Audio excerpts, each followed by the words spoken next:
Assalamu alaikum. Welcome to Success Kahani with Dania Shah. I'm a published author and a serial entrepreneur and a gold medalist as well. So ये कहानियों का जो सिलसिला है, ये success कहानी उन लोगों की जो जिंदगी में सक्सेसफुल हुए, उनकी शॉर्ट सक्सेस स्टोरीज में आपको सुना रही हूँ और हम इस सीरीज को कंटिन्यू करेंगे ताकि आपको पता चल सके कि सक्सेस किसी के लिए भी आसान नहीं होती। जब हम किसी को देखते हैं तो हम उसकी लाइफस्टाइल, उसकी लग्जरी, उसकी अचीवमेंट को देखते हैं और उसकी एफर्ट को नहीं देखते। तो एफर्ट हर इंसान को करनी पड़ती है और बेमेहनते पे हम कोई जौहर नहीं खिलता, रोशन शर्रे तेशा से है खानाए फरहाद। तो बिल्कुल ऐसा ही है। आज हम जिसकी बात करने लगे हैं वो है हेनरी फोर्ड, वर्ल्ड फेमस जो फोर्ड कंपनी जिसने बनाई थी। तो हम इसके बारे में, उसकी स्टोरी मैं आपको सुनाती हूँ कि 1885 में हेनरी फोर्ड 23 इयर्स का था और उसने पहली दफा देखा गैस पावर्ड इंजन और उसको बहुत अच्छा लगा वो इंजन।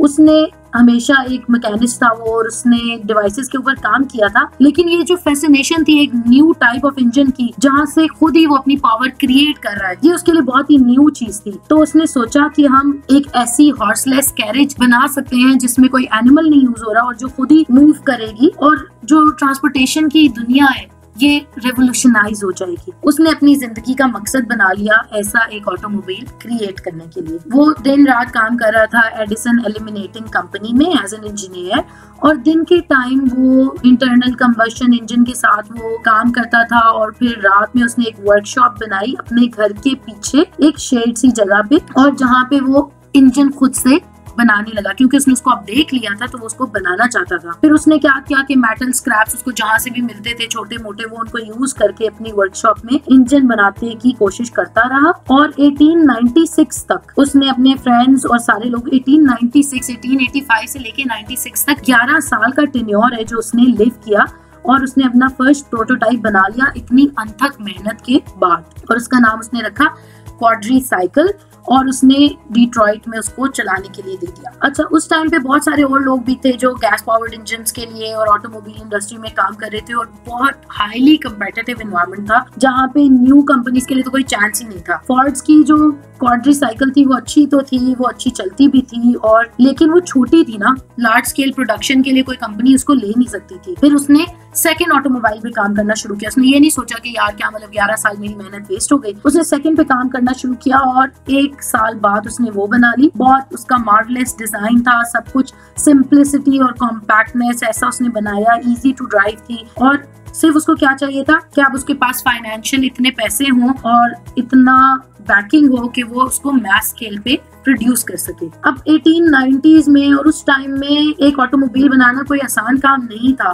बहुत ह्यूज अमाउंट ऑफ कैपिटल आपको चाहिए होता था इंडस्ट्री के पूरी सेटअप करने के लिए और आपको बिजनेस का कल्चर, एक कॉम्प्लेक्स स्ट्रक्चर जिसके अंदर आपने बैरियर्स टू एंट्री बहुत हाई थे और उसके अंदर प्रोडक्शन के अंदर क्या क्या होता है सब कुछ बहुत मुश्किल था। बट फोर्ड ने एक बैकर ढूंढ लिया अपने लिए, विलियम मर्फी, और जो उसका सबसे मोस्ट प्रोमिनेंट बिजनेसमैन था ना डिट्रॉइट के अंदर, मर्फी, उसने उसको कहा कि तुम मेरे साथ इन्वेस्टमेंट करो और डिट्रॉइट ऑटोमोबाइल कंपनी उन्होंने बना ली और बहुत हाई होप्स थी उनकी कि वो इसको बहुत ज्यादा सक्सेसफुल ड्रीम बना लेगी। जाहिर सी बात है उसने 12 साल एक चीज पे काम किया था, लेकिन क्या हुआ कि प्रॉब्लम्स हो गई। फोर्ड ने जो प्रोटोटाइप बनाया था उसके अंदर बहुत सारी गलतियां थी, कोई पार्ट्स कहाँ से लिए थे, डिफरेंट जगहों से जो पार्ट्स इकट्ठे किए थे उसकी वजह से वो फिट नहीं हो रहे थे। कुछ उनमें से ऐसे थे जो बहुत हैवी थे, जो उसकी व्हीकल को सपोर्ट नहीं कर रहे थे। वो डिजाइन को बेहतर करते रहे, लेकिन बहुत ज्यादा टाइम गुजर चुका था। मर्फी जो इन्वेस्टर था और जो दूसरे स्टेक होल्डर्स थे वो इम्पेशेंट हो गए। उन्होंने कहा कि यार क्या मतलब ना, इतनी इन्वेस्टमेंट और इतना वेट करने के बाद भी कोई फ्रूटफुल रिजल्ट नहीं मिल रहा। तो 1901 में कंपनी के बनने के 1 साल बाद वो कंपनी खत्म हो गई और बोर्ड ऑफ डायरेक्टर्स ने उसे डिसॉल्व कर दिया और हेनरी के ऊपर किसी को एतबार नहीं रहा।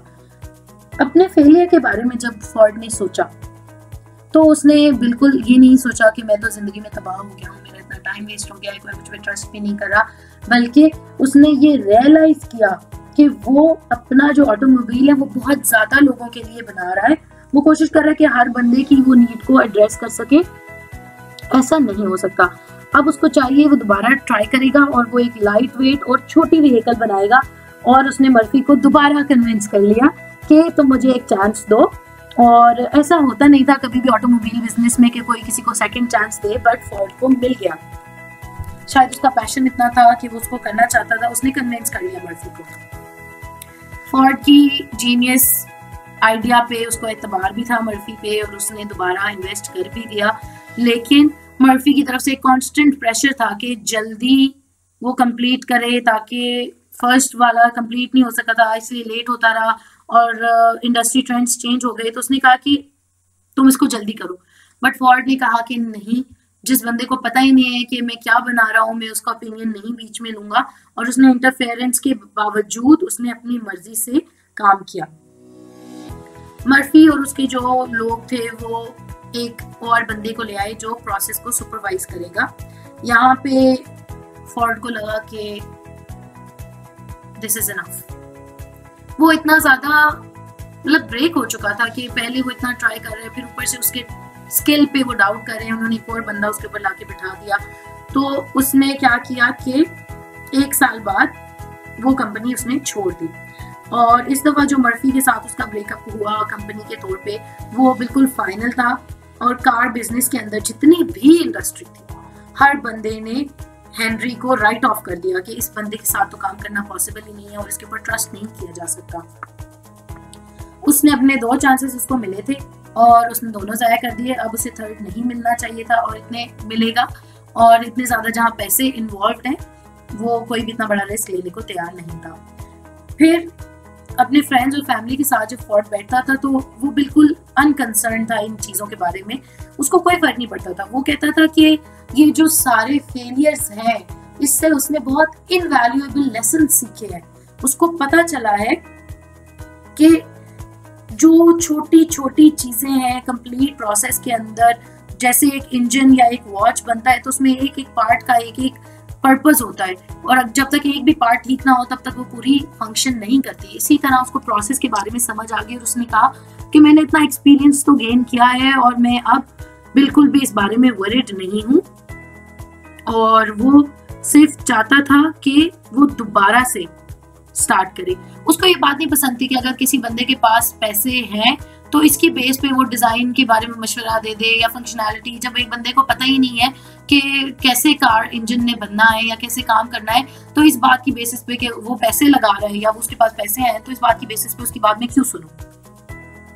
फिर उसको फाइनली यही लगा कि उसने खुद फाइनेंसर्स के बगैर बनानी है कंपनी, और इस तरह अमेरिका में होता नहीं था।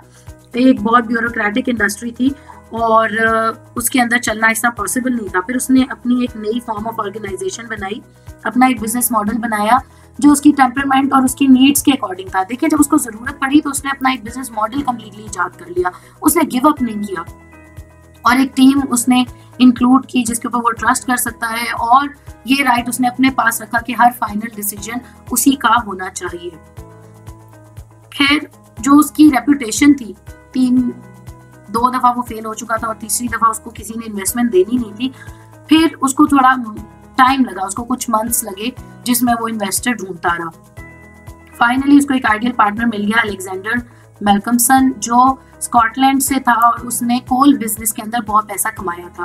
फोर्ड की तरह उसके अंदर भी एक अनकन्वेंशनल स्ट्रीक थी।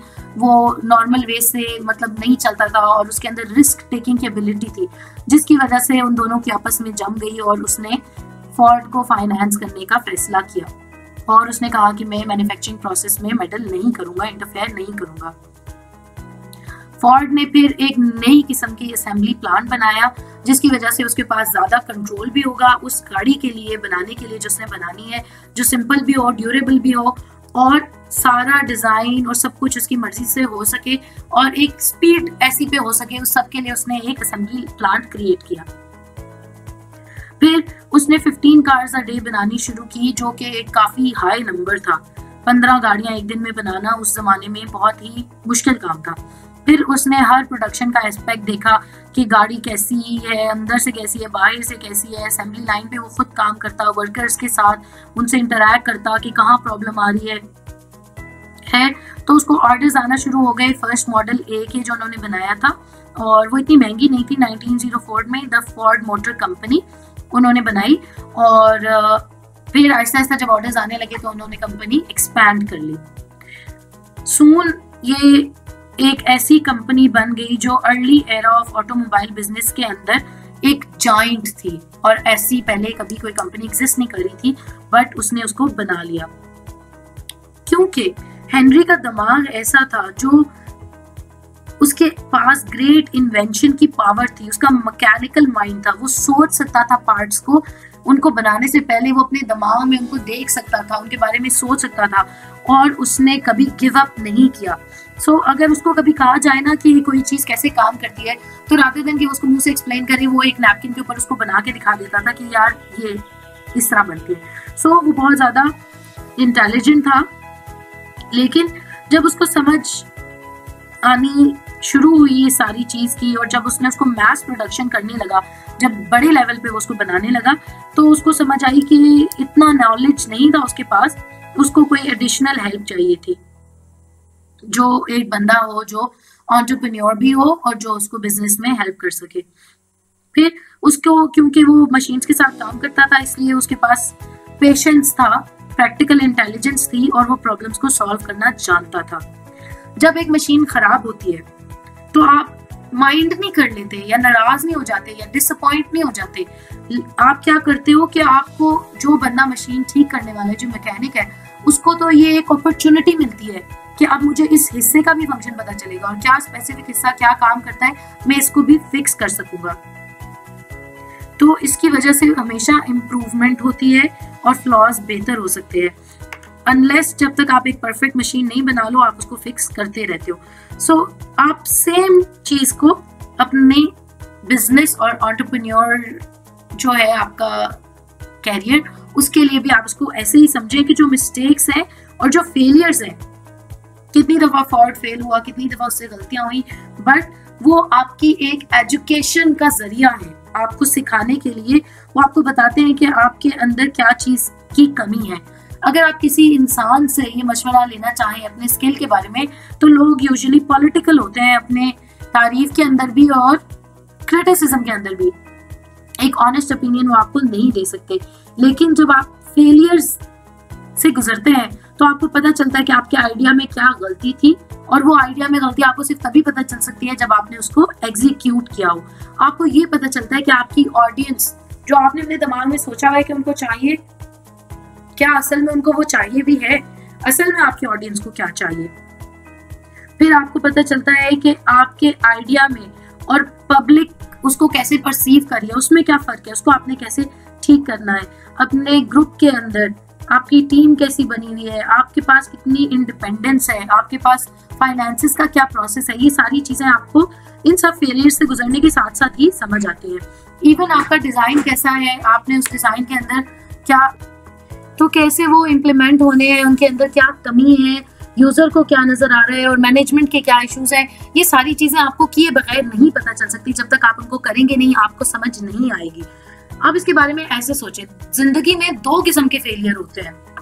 एक वो फेलियर होता है जो आपने कभी कुछ ट्राई नहीं किया, क्योंकि आप अफ्रेड थे कि अगर मैं कोशिश करूंगा ये ना हो, ये फेल हो जाए, और आप वेट कर रहे थे कि कोई परफेक्ट टाइम आएगा जब मेरे पास ये भी होगा, इतने पैसे भी होंगे, कोई बंदा भी होगा सपोर्ट करने वाला, तब मैं इसको करूंगा।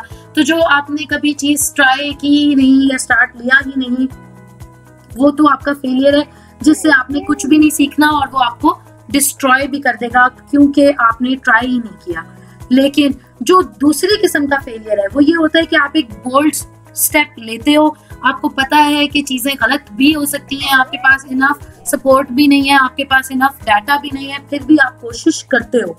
जब आप कोशिश करते हो तो वो आपको जो फेलियर है, कोशिश करने के बाद अगर आपको मिले, तो आप उसके अंदर, आपको जो फेलियर होता है वो उसके मुकाबले में जो आपने सीखा होता है वो बहुत ज्यादा होता है। जब आप कोशिश करते हैं और आप फिर भी फेल हो जाएं, तो आप जो सबक सीखते हैं उसकी वैल्यू उस फेलियर से बहुत ज्यादा होती है। और जब आप बार बार फेल करते हैं, जब आप बार बार ट्राई करते हैं, बार बार कोशिश करते हैं और आपका काम नहीं होता, लेकिन फिर भी आप कोशिश करते हैं, तो आपकी स्पिरिट स्ट्रेंथन हो जाती है, आप स्ट्रांग हो जाते हैं, और आपके अंदर ये कैपेसिटी आ जाती है कि आप एब्सोल्यूट क्लैरिटी के साथ चीजें कैसे करेंगे। अगर आपको हमेशा सब कुछ सही सही मिलता रहे तो फिर आप कुछ सीख नहीं सकते। अगर आपने ट्राई किया एक बिजनेस आइडिया, वो बनता गया, खुद ही बनता गया, तो फिर इसमें आपने सीखा क्या? आपको क्या पता चला what works and what does not work. लेकिन जब आप फेल कर चुके होते हैं तो आपको नेक्स्ट टाइम के लिए पता होता है कि ये इट डज नॉट वर्क। जब आप फेल करने के बाद सक्सीड करते हैं तो आपके पास एक एग्जैक्ट फॉर्मूला होता है, क्योंकि आपने बार बार डिफरेंट एक्सपीरियंसेस किए होते हैं, आपको पता होता है कि किस चीज में क्या प्रॉब्लम हो सकती है। सो आप जो है इस तरह सोचें, जब आप फेल करते हैं तो शुरू में आपको कंफ्यूज भी होते हैं, लेकिन आप डीमोरलाइज भी होते हैं, लेकिन आप इसको सिर्फ यही समझें कि मैंने इस एक्सपीरियंस के अंदर क्या सीखा, क्या मेरा सीखना इनफ था, क्या ये किए बगैर मैं ये सीख सकता था।